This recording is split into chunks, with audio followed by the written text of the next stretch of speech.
Hey, this is Amanda Hammett, and this is the Millennial Rockstar Podcast. So in today's episode of the Millennial Rockstars Podcast, we are learning from Mark Owens, who is the president and CEO of the Chamber of Commerce in Winston-Salem, North Carolina. And Mark has some fantastic takeaways that I hope you take some notes on. The biggest one for me was about breaking down the perceptions around the millennial generation, and of course, talking across all generations. Tune in and listen to what Mark has to say. Hey, this is Amanda Hammett. I am known as the Millennial Translator because I help companies attract, retain, and engage rock star millennial talent. And today's rock star is Mark Owens. Mark, welcome to the show. Thank you so much for having me, Amanda. Happy to be here. Awesome. So, Mark, why don't you tell the Rockstar audience a little bit about you? What makes you a rock star? Wow. Yeah, thank you for that. It's a humble term to use. I appreciate that. 33-year-old CEO of a Chamber of Commerce here in Winston-Salem, North Carolina. Born and raised in Charleston, South Carolina, and went to Presbyterian College where I interned at a Chamber of Commerce.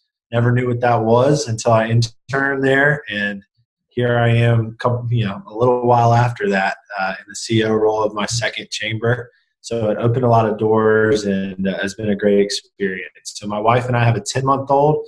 Just moved here 7 months ago and really are enjoying it. And I don't know really what you would say definitely defines me as a rock star, other than other people thinking that, which is very, very nice to know. But hopefully we can change the perception of what a millennial is in the workplace a little. That is awesome. And yes, let's hope that that's what happens, what comes out of this podcast. But actually, so you were nominated to be on the show by a corporate member of the chamber, of your local chamber. Someone from, I'll just go ahead and say, someone from John Deere actually nominated you. She thought very highly of you and what you're doing there. So there you go. Thank you. They've been great to get to know and going through some leadership programs with her, and they've been great. So that was an honor to be nominated. Well, very good. Very good. So you kind of alluded to this, so let's just dive right in. Tell us a little bit about your career path and what has worked for you. What has helped you move the needle from intern at a Chamber of Commerce to CEO of a Chamber of Commerce? Yeah, it's been a blessing to be able to go on this ride. As an intern, got to know some people, really wanted to just break down the idea of, specifically when you enter a room, to be able to go without any fear and go meet people, but do it in a genuine way. So started as an intern. Then in 2008, I went into an entry-level role at the Greater Greer, South Carolina Chamber. Greer is better known as the home of BMW North America. Yep. As a director of programs and events. A few years later, director of business development, into the VP role, and then eventually the president and CEO role of the chamber there. And I think really what has been something that's been able to maybe have some success for me is the ability to bridge the gap between generations. I think really an important factor is being able to know people, communicate with people from all different backgrounds, but in this conversation, generation specifically, be able to sit down with members in their 70s of our chamber and then members in their 20s and find some commonalities. In the chamber world, everybody has a little bit of that greater good for the business community aspect. And I think that's a part of what millennials like, is being able to get involved and make a difference. And so really all generations want to do that. It's just there's a little possessiveness about their age category. So we got to break down some of those walls and build bridges instead, I think. I love that. I love the way that you just put that. So your career trajectory so far has just been, it seems to have been very, linear actually, which is sometimes not something that we see a lot of in the millennial generation, but, and things have obviously worked well for you so far, but have there been stumbling blocks along the way? Yeah, of course. I mean, there's definitely more linear than the traditional definition is just linear. Able to leave a great community in Greer in the fall and coming to a bigger city in Winston-Salem, a wonderful place that we're thrilled to call home now. But along the way, there's been times where I didn't know if this is what I wanted to do. Looked at other opportunities. Do I want to change careers altogether? but there was always people, mentors or somebody, and it maybe wasn't even that direct. That it may be a small business, a florist, for example, that says, hey, you really helped me go from being a home-based business to a brick and mortar with 3 employees. And what you did and those connections made that difference. And as soon as that gas tank started to dwindle, there was some situation like that that fills you back up and recharges you. And so I would say those have been some of the areas that have been kind of challenging. Also, just breaking the perception when I'm interviewing as the youngest person, on paper, sometimes there's a minimum amount of experience needed. And I didn't always hit that, but I didn't stop me from trying to go for it. And I always thought if I could get in front of somebody, I could show who I really was and what the vision looked like. So I think that those have been some stumbling blocks. I interviewed for the CEO role once in Greer and didn't get it when I wasn't really ready, but I knew that if I didn't go for it, what kind of message was I sending for my future there? And so the second time it came available is when I was hired into the CEO role. So I think that was a story that really challenged me to say, you know what, I know I may not be ready now, but I got to show that this is what I want. So sometimes I tend to be more bold in interviews than any other time. So I guess that came out a little bit. I love it. Well, let's hope that you continue that on here today. Okay, perfect. So you kind of mentioned this, but I do want to take this opportunity to really pull that out. You mentioned having some mentors that have helped you through some of those stumbling blocks earlier on in your career. Can you give us some specific examples about maybe some advice that these mentors shared with you?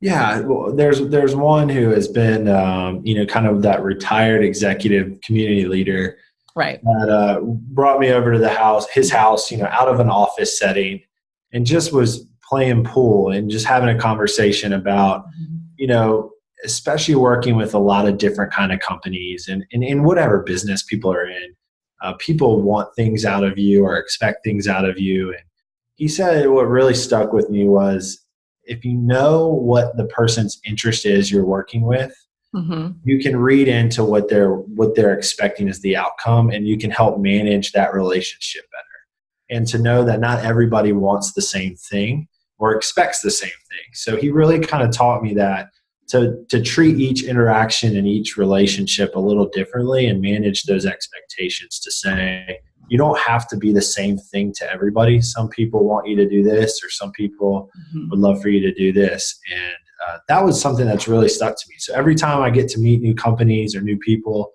I kind of say, what are they looking for? How can I help? And not try to be a little bit of everything to them, but a lot of something to them, and make those connections specifically. So that was definitely one of those mentor opportunities. The other was just having peers that are on that path that can sharpen each other and can share, that day where you are the youngest person in the boardroom and you don't get to the respect or the opportunity to talk maybe as you thought, or your voice wasn't heard, but somebody else is going through that in another community or another job or another setting, and you can bounce those off. So I think there's the mentors that are gone through what we're going through, but I think you can also have mentors that are your peers in a way that can shape that perception going forward for how you want to do and handle your business. I agree. I think that those are both really fantastic examples. But specifically with your mentor and what he said to you over pool, I think that that's valuable not only just as a community leader, but actually as a leader within your own office and managing people, because those tend to make the best leaders. Those are the ones that you remember. Those are the ones that help you build your career. And so you're right now helping build other people's careers. So yeah, I mean, that's a great point. I mean, as a former intern, I was given opportunities to grow, right? And so my biggest thing is to try to give everybody the opportunity. My leadership thought for every week is, can I challenge everybody in our office? But can I also make sure they have the tools to be successful and meet those challenges?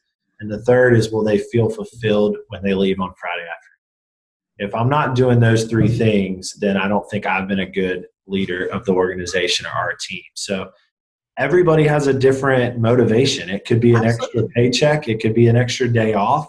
It could just be a thank you. I mean, so instead of trying to make that across the board, I think what you referenced from my mentor was not just in the business side, but in a leadership role of knowing what each person needs or what their thoughts are on how to be rewarded and trying to make that happen as best you can individually. I agree. I agree wholeheartedly on all of that. That is fantastic.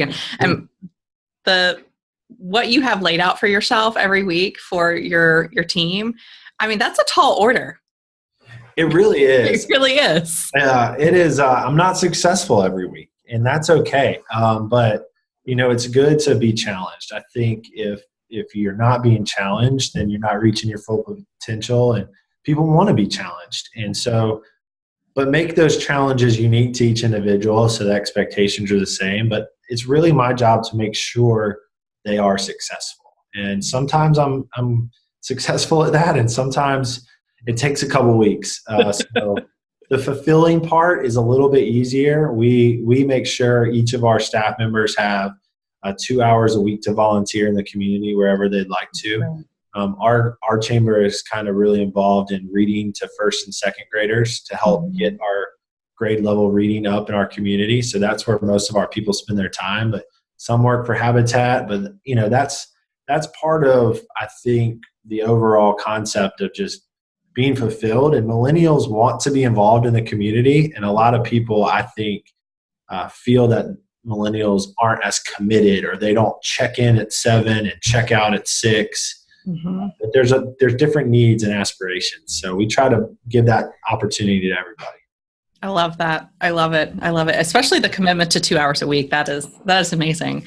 I would love to do that myself. Yeah, it's good. So tell me, Mark, a little bit about whether it's where you are now or where you've been in the past, or even about maybe when you were an intern all those years ago. Tell me a little bit about, was there anything that, besides the mentor that you've already mentioned, was there anything that a mentor or a boss in particular did for you or gave you that really kept you engaged and motivated and wanting to wake up every day and serve your community? Yeah, it's happened so many times. I don't know if I could tell you all of them. It's not just been great bosses. It's been community leaders that will invite me to do something, or really just give me a little bit of motivation. Starting out as a 20-year-old, as an intern, in college, there's no need for these major companies to really interact with me necessarily, like for a need right then. But they knew that they were investing in the next generation. And I think that's something that really stuck with me. So there were motivations along the way. There were times when my tank was emptying, and a boss would say, all right, great, you've got the microphone at the next events to give me experience speaking in front of crowds and getting over that hump for professional development. Or, hey, I want you to take my seat on this board instead of me because you need to learn how to do that. Those are opportunities that bosses or other members could have been possessive of their roles and their resume building board credentials. But instead, they saw an opportunity for me to be challenged and step out of a comfort zone and start to create a resume of my own that was able to make a difference at the same time. So there's been a ton of opportunities to do that and options to get involved. But what I really take away from it all is there's those really direct times, like I just mentioned. But there's so many days where a board member of a company may just send an email and say, I heard you were doing this out in the community. Great job. Keep it up. And that private message or that private handwritten note means as much, if not more, than the public recognition, without a doubt. I mean, those are the things that I try to write forth notes to people in the community every week. Just something to send out. Congratulations, saw your name in the paper, heard you're doing this. Just to people, some of them I've never even met, but I think it's just a good way to spread that encouragement around. That's amazing. I love it. So can I ask a very specific question? Yes. When you were getting those opportunities to build your own resume from other board members or whomever, were those opportunities you were asking for, or were they seeing some potential in you and saying, hey, why don't you take this? You might stumble a little bit, but run with it? It's probably a little bit of both, but like I told you earlier, I tend to be a little more bold in interviews for some reason than I am normally. And I think, there was a time where, I mentioned to you that I didn't get the CEO role the first time I applied. And my boss that came in, I sat down with him. He says, okay, what are your goals? And I said, I want to sit where you're sitting. I want to be in your role. It doesn't mean I want you not to succeed. My goal is to help you and our organization succeed, but my goal is to sit in that seat when that time's come and you've moved on. So I think setting that tone of what my goals were, like I am on your team, I'm 100% behind this organization, but this is where I want to be, I think laid out the goals. But I was also, something that just being general here, millennials want to get to the top really fast. Yep. It's not that you have to buy your time. You have to show your plan, but you have to be willing to work for it. And that timeline can shrink if you really are committed and working hard for that and show that. So there definitely were times where I were thrown out there and I stumbled a little bit, or I wish I could have paused and restarted the presentation. Right. But you learn from those. And as long as your audience knows that it's not always going to be perfect, whatever that group you're talking to is. So you learn from it, and it's built a lot of comfortability over time. Excellent. That's fantastic advice. So you mentioned one thing that is a perk, so to speak, in your current office, the 2 hours a week to volunteer wherever you want in the community. Are there any other things that your current employer, so the Chamber of Commerce in Winston-Salem, or maybe in the past, that they've given you, whether it's perks, specific perks or benefits or anything like that, that have really kept you engaged and kept you thinking, yeah, this is the place for me. They care about me. Yeah, I mean, this isn't in the handbook or any perk like that, but my second round of interviews was supposed to be, we went home from the hospital with our first child on a Friday night. Okay. It was supposed to be Monday morning. And I called and I said, look, I need to be home with my family. And they said, look, why don't we talk again in 3 weeks? Your family is the most important. That's awesome. Last night I was in an event till 11 o'clock for work. And I don't want to miss out seeing my son at one point of the day. So I didn't get to see him much last night. So I came in a little later this morning after getting to feed him his bottle this morning. So our community is committed to family, and you come in fulfilled and wanting to make a difference and really work hard for an organization that understands that. And so this, one of the perks I would say is just the flexibility to work in a flexible way to get it done. But that doesn't always mean you literally punch a clock in and out.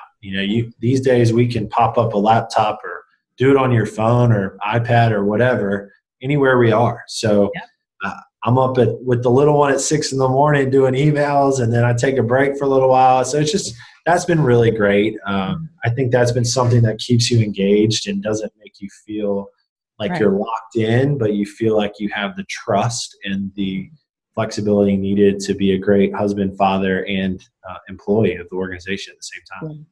That's awesome that they gave you that flexibility to spend those first few weeks with your family without making you feel like you were actually missing out on an opportunity with your career. I mean, that can be a really tough choice for a lot of people to make. Do I make this sacrifice for my career, or do I make this sacrifice for my family? And I'm glad that they took that off the table. Yeah, and I can tell you that was the point where I said, I'm really interested to, that's where we need to be. And it was probably the best selling point they ever could have had for the community, was just showing what they truly cared about. And you're going to a board that cares about your family. Awesome. There's a lot of meaning behind that. So you feel like you're really on the same page, and you're doing stuff together instead of just being an employee. You feel like you're working together. So it was really important for us. And it's important for my wife and to know what kind of community we're moving to at the same time. Yeah. No, I mean, so a lot of times when I go in and I talk to organizations, they have these values on the wall, but my question is always, well, how do you operationalize that? How do you show that? How do you act that out? And that is always a perplexing question for people, but they did that for you. They did. They showed it, and it's more than just written on the wall. And so my job is to also make sure that that's translated to our staff here, and that it's really translated. We have 1,200 businesses that are members of the chamber. And, we try to instill those values to our members any way we can. And there's so many ways that can happen, and you just have to be flexible. I think if we always are stuck to the letter of the paper and policy, then you don't have that human element in there. So we try to find ways to say, our thing is we always try to find a way to say yes. It may be a no to the question being asked, but we'll say yes in a different way. Right. So we just try to make sure it's a place that people feel that they're fulfilled, like we talked about. That's awesome. I love it. I love it. So, okay. Is there anything that you wish that companies knew when you were just getting your career started, from that intern role to that next step up? Is there anything that you wish that companies and organizations knew about hiring young employees? Yeah, that's a great question. I mean, that is something that I talk about all the time. And I talk about when I talk to young people coming out of college or school, or I'd say, let's try to go break the perception. What I would love for companies to hear is that just because a generation may work differently doesn't mean that they are not as committed. I think that's the biggest single takeaway, is that you can be very committed, very passionate, really want to make a difference. You just may do it a little differently. One of the things I always run into, very small, I take notes on my phone that go right back to my computer. Yeah. But people think you're texting in a meeting. And you have these scenarios of sometimes I know I need to take a pen and paper to make sure people don't have a perception. But I think there's also that element of saying younger people, millennials, whatever generation we're talking about, as long as they can have their voice heard. My biggest pet peeve is when an organization says, we want to engage the millennial generation or a younger crowd, so we're going to create a subcommittee and put them over in this room. You have to allow individuals a seat at the table to learn, be able to have their voice heard so that they stay engaged. If not, they're going to create another organization over on the side in our world, and we got to make sure that separation doesn't happen. So I would just say if a company is listening to this, just because it's done differently doesn't mean it's not as good of quality or as committed to the task. I love that. I love it. And you basically say everything that I always say to companies as well. So I love it. Listen to you. Wholeheartedly. Great. All right. Well, Mark Owens, this has been a really fantastic conversation, and I love your take on everything, and I love where you are and where you're moving your entire, community of leaders to. That is fantastic, and I think that they made the right choice. You over there at Winston-Salem. So, if it's okay with you, would it be okay? Oh my gosh, I'm stumbling today. If it's okay with you, could the audience reach out to you on LinkedIn?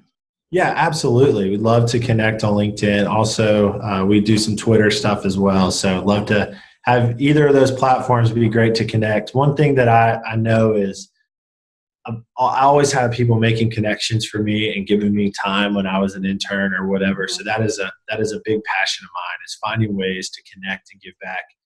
But also just to make connections. You never know how you can help and make friendships. And in this world, we can have digital friendships all over the place. So it's a great thing to do. So I'd love to connect with anybody possible. Awesome. Well, I will make sure that happens in the show notes here. And thank you guys for joining us. And of course, thank Mark today from the Winston-Salem Chamber of Commerce. And we will see you guys in the very next episode. Thank you. Thanks, Amanda. Thanks so much for joining us for this episode of the Millennial Rockstar Podcast. If you are looking for even more information on millennials and some free resources, visit my website at amandahammett.com. The link is below. It's amandahammett.com. There you can download a free millennial employee engagement guide that will give you all kinds of tips and tricks on how to keep those millennials engaged on a day-to-day basis. Because we all know that millennials who are happy at work are more productive at work.